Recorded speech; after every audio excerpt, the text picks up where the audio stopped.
Hello everyone, আজি ভিডিওটো মই আৰম্ভ কৰিছো পুৰি বনাই যেহেতু জলদি বনাই আছো কাৰণ হস্পিটাল যাব লাগিব আমি সেইকাৰণে পুৰি সবজি মোৰ বনাই হৈ গল ৰাতিপুৱাই আৰু প্ৰথম কামটো হৈছে মানুহজনক খোৱা যেহেতু মানুহজনৰ কেদিনমানৰ আগত এক্সিডেন্ট হৈছে হাতটো মানে এনেকৈ ভাঙিছে সেইকাৰণে মানুহজনক ধুনিয়াকৈ খুৱাই বুৱাই উলিয়াই লৈছো এয়া আমি হস্পিটাললৈ গৈছো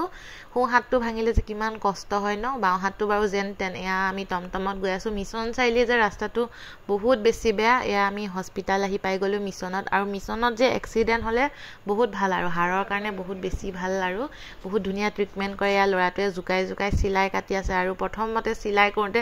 বহুত বেছি দুখ পালে যে আজি সিলাই খুলুটো অলপমান পাইছে মুখৰ ৰিঅ্যাকশন দেখিছে না দেখিয়ে গম পাইছে আৰু লৰাকেইটাও বহুত বেছি জুকাই আছে বহুত বেছি বিখাব বুলি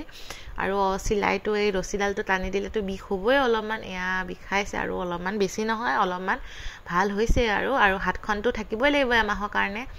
এপিনে সিলাই খুলি কৰি আমি আহিলো ঘৰলে আহি কি ভাত খুৱাই দিছো অথনি পুৰি খুৱাইহে লৈ গৈছিল সেইকাৰণে ভাত খুৱালো সন্ধিয়া সময়ত আহিলে মোৰ লগৰ ছোৱালী আৰু মাক মানে এক্সিডেন্ট হোৱা খবৰ লবা আৰু এইটো ভিডিও ইমানতে সামৰণি মাৰিলো বাই বাই